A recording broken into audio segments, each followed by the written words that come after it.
Dictation की गति 80 शब्द प्रति मिनट। डिक्टेशन स्टार्ट करते हैं 3 सेकंड बाद।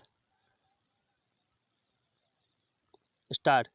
अध्यक्ष जी, किसी भी देश की विदेश नीति अपने में कोई स्वतंत्र नीति नहीं होती है, वरन वह किसी देश की आंतरिक नीति को स्पष्ट करती है।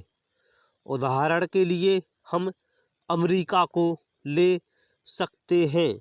उसने अपने यहाँ अधिक अन्न पैदा किया और जब उसके पास अनाज फालतू बच गया तब वह अपने बकाया अनाज की बिक्री के लिए ऐसे देशों की तलाश करने लगा जो उधार पर माल ले सकते हों, किंतु हमारी आंतरिक नीति ने यह तय किया कि खर्चीले ढंग से सरकार चलाएंगे और स्वदेशी मुद्रा की कोई राशि हमारे पास नहीं बचेगी।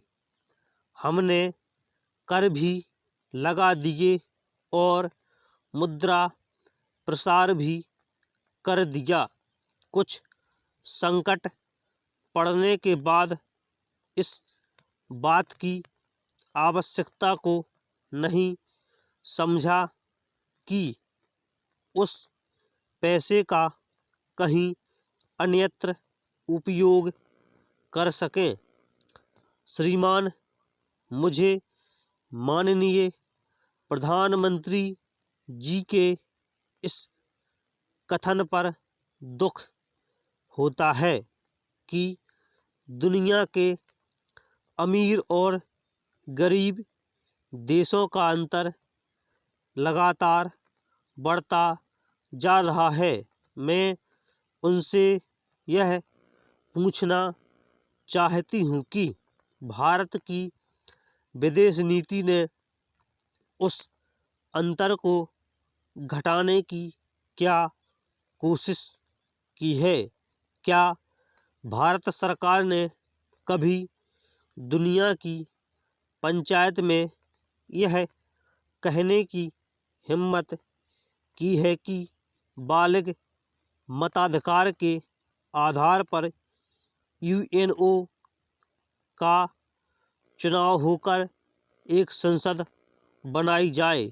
और क्या आप में यह देखने की हिम्मत है कि फौज के हिसाब से कर लगाकर एक विकास खाता खोल दिया जाए?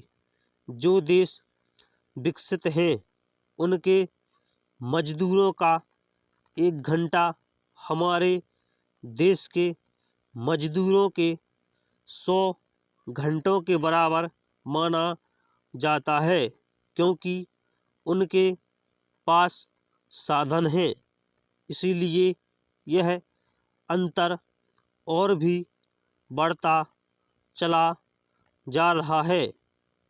किसी देश के अंदर आंतरिक नीति में अमीरी और गरीबी का अंतर बढ़ता चला जा रहा हो और वह दुनिया के देशों में विद्यमान अमीरी और गरीबी के इस अभिशाप को समाप्त करेगा। यह समझ में आने वाली बात नहीं है।